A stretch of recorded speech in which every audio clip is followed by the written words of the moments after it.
गुलशन बाबू बहुत जने चढ़ाओ भाई आपन पूरी इतनी बड़ी बड़ी। हाँ कितनी बड़ी? इतनी बड़ी इतनी बड़ी बड़ी आपन पूरी। डीह बाबा का पूरी छोट छोट लपसी चलावनी लकड़ी से। आपन कलछुल से लपसी। हाँ भगवान का लकड़ी से। उनकर लकड़ी से। हाँ वही पुड़िया पे लपसिया धैले। वही पुड़िया पे लपसिया धैली है। हाँ ले जाए के डीह बाबा के मुँह पे चपका दी है। पूरी गिर जाई। खाचिन माछी भन भनाए लग जाए। लपसी वही पे चपकल रही। हाँ वही लपसिया के देख के मछिया कुल लपसियाई ले है। माछी भन भन भन भन करत रही। भगवान के चार हाथ है एको से ना मरी है। अब तोहरे पे बढ़िया तब एक दाई यहाँ कर पे एक दाई यहाँ ना मानी तो मर गया। उनके कई ठे हाथ गोड़ पड़ते वहां पहुंचे पड़ते वहां, लेकिन माछी ना हाथ पई। जे अपन माछी ना हाके तो हर भला का करें। सोचना विचार करने की बात है। समझ बाबू ये आप लोगों की बात बता रहा हूँ मेरी माँ बहन। ब्याह के पहले 7 दिन पहले चूल्ह चाकी लोग डाले नहीं जब। हाँ एक ठे गीत गावे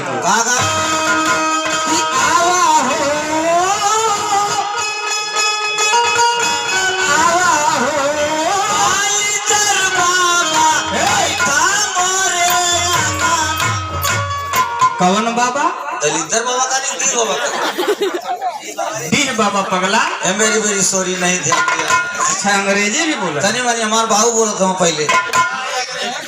आइए कहना है लोग गीत गाने की आवा हो कि डीहा बाबा बैठा मोरे आंगने के है साताराया चढ़ाओ।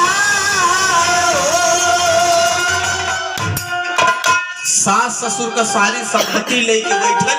हाँ सास बुढ़ा जाए तो के ना बेना डोला। एको फटाई वगैरह ना नहीं है। सतरंगिया बिछावत है। वाह परिवर्तन करने की जरूरत है मेरी माताएं बहने। विचार बदलने की जरूरत है। तब जाकर के हम अपने बच्चों को अच्छी शिक्षा देने का काम करेंगे। कहना है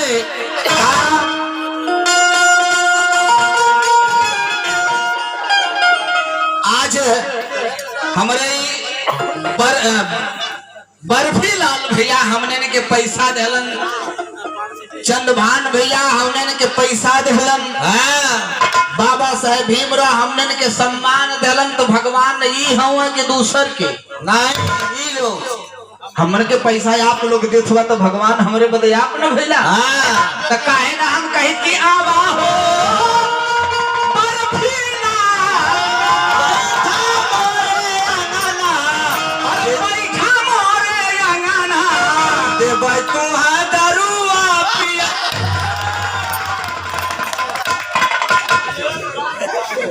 पागल कहीं का दारू पीलस कई फायदा हो। हमारे बिरादरी में दारू मुर्गा ना मिले तो कहीं इज्जतिया न कहीं ना कोई। बर्फी लाल भैया दारू पीलस 3 फायदा। पहली फायदा बता दें दारू पिए वाले के नोट कहीं। पहली फायदा खास हमारे मास्टर साहब भी ना पिए न हमहू ना पीला। तो यहाँ कितना जने हाँ बता दे हमारे हमारे डॉक्टर साहब भी ना पिए नहीं हमारे बता जे पिए नोट करी दारू पीले 3 फायदा। जे पिए तो यहाँ जो पैसा यहाँ से ले जाए कहाँ करे दारू पिए खा दारू पीले 3 फायदा मामा। पहली फायदा की दारू पिए वालन का कब्बों बुढ़ाई ना आए। वो कैसे देखा बर्फी लाल भैया पूछा था वो कैसे 25 साल बीती 30वें में हली है जो 35वां लगी। किडनी गला लगी तबले किडनी नक चाहती हो। फेफड़ों पकड़ डाला है। 40 जात जात कहानी साफ साठा ना ले पई है। बुढ़ाई अइबे न करी। पहली फायदा दूसरी फायदा दारू पिए वाले के कब्बों कुकुर ना काट। बर्फी लाल भैया यही मल्ले कुसुमा बाजार से जब चली है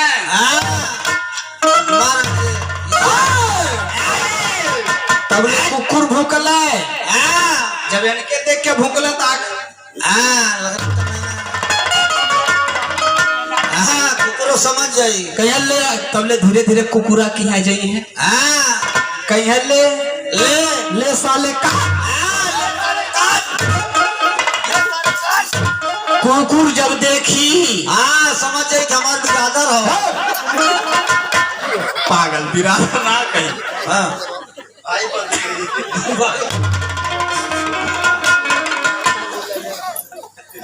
कुकुरे के लग गए जब जाई है टेढ़ टाड़ बोल के ले सारे काट ले सारे काट ले काट कुकुर धीरे से सूंघी और चल जाई। तीसरी फायदा दारू पिए वाले के घरे कबो चोरी ना हो सके। दारू पिए वाले के घरे चोरी काहे ना हो सकेला?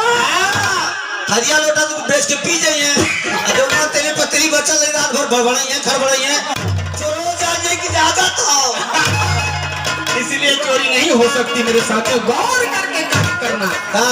पिया मुबारक ना पैसा उठवा ले जा लेकिन समझ के मेरे साथी आने वाले कल को बचाने का काम करें।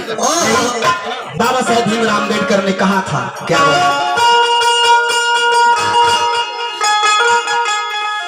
ये आप हमारे विजय मास्टर साहब एजाविका एवं बाम सेठ के संयोजक भी रह चुके हैं और साथ ही साथ आप हमारे आदर्श हैं करमचंद मास्टर साहब। आपकी ओर से बहुत बहुत रुपयों का धम्मदान आता है। बहुत बहुत साधुवाद करता हूँ। नमो बुद्धाय जय भीम। फरमाइश आ गई विश्वास बाबू अरे खुशी का दिया ना खुशी का दिया ना भीमा जी जलाई होती है।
ये देखिए आप हमारे मातृ शक्ति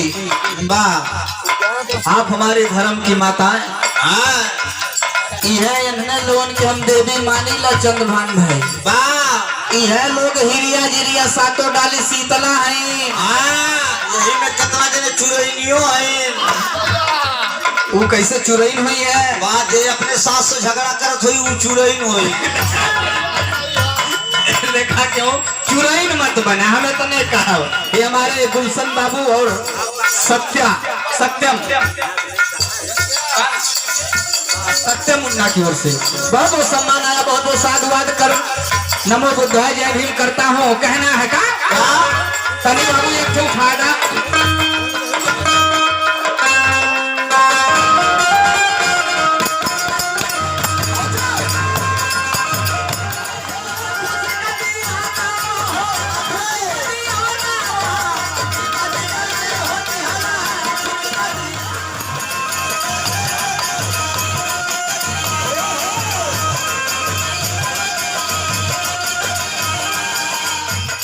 भगवान करे तथागत गौतम बुद्ध का कृपा होखे तोहार करिया बनल रहे तोरे करियाई पे रेल चले कैसे बच्चे भैया का करिया मजबूत हो जाएगी रेल चली तो करिया मजबूत होई। काफी पढ़ाई भी पढ़ ले साइंस के जानकार भी वो रेल ना है भाई प्लास्टिकिया वाली रेल कहना है नदी जाल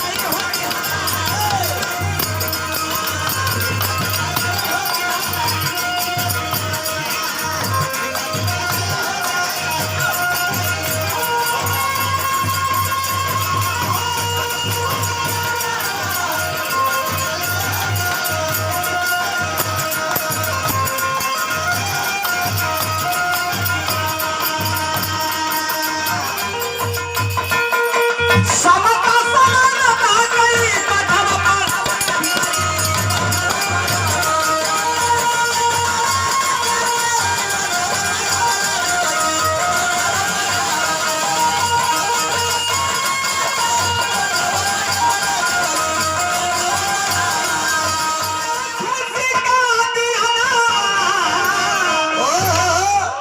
कि भीमा जी